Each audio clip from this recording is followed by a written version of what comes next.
আসসালামু আলাইকুম। তো আমরা কিছু ছাগল লালন-পালন করি আমাদের মাঝরায়। এগুলো হচ্ছে আমাদের কফিলের ছাগল। তো আমরা প্রত্যেকদিন আপনার বিকেল বেলায় আমরা বরসিম কেটে তারপর এগুলো হচ্ছে এক ধরনের ঘাস। তো এই ঘাসগুলো কেটে তারপর আমরা সকাল এবং সন্ধ্যায় দিয়ে থাকি। আর দুপুরবেলা আমরা এগুলোকে গম খাইয়ে থাকি। এ গোটা, গোটা গম আছে এগুলো আমরা খাইয়ে থাকি এই ছাগলকে।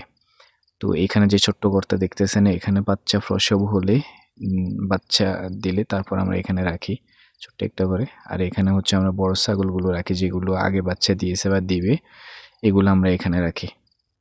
তো এটা আমাদের আসলে প্রতিদিনের কাজ। এখানে আপনার এই যে ছাগলগুলো আছে এগুলো হয়তোবা কিছুদিন পর বাচ্চা দেবে। পরে আপনাদের ইনশাআল্লাহ আমি দেখাবো। তো এগুলো এই ঘাসটা খুবই পছন্দ করে থাকে। তো এই ঘাসগুলো না দিলে এরা আসলে মানে সারাক্ষণ আপনার চিৎকার চেঁচামেচি করতে থাকে, ডাক দিতে থাকে।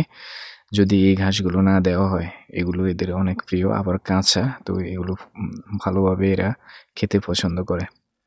তো আসলে আমাদের মাঝরায় এই ছাগলগুলো অল্প পরিমাণে আমাদের কফিলে লালন-পালন করে তার চাহিদার জন্য কোরবানি দেয় এবং রোজারি দেয় এবং তিনি কখনো, কখনো আপনার পার্টি দিলে তো এখান থেকে ছাগল নিয়ে যায়।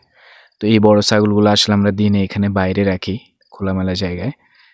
তো এখন হয়তোবা রাখি না কারণ এখনো কুকুরের সমস্যার কারণে আমি এখানে একটা ঘর আছে, ওই ঘরের ভিতরে পানি এবং ঘাস দিয়ে তারপরে এগুলোকে রেখে দিই। কারণ কুকুরে যদি পায় তাহলে এগুলোকে আপনার আক্রমণ করবে এবং কি হয়তোবা এদের বড় ধরনের ক্ষতিও করতে পারে। কারণ এই দেশি কুকুরগুলো অনেক হিংস্র হয়। তো সবাই ভালো থাকবেন। আমার চ্যানেলটাকে সাবস্ক্রাইব এবং ফলো করে দিবেন।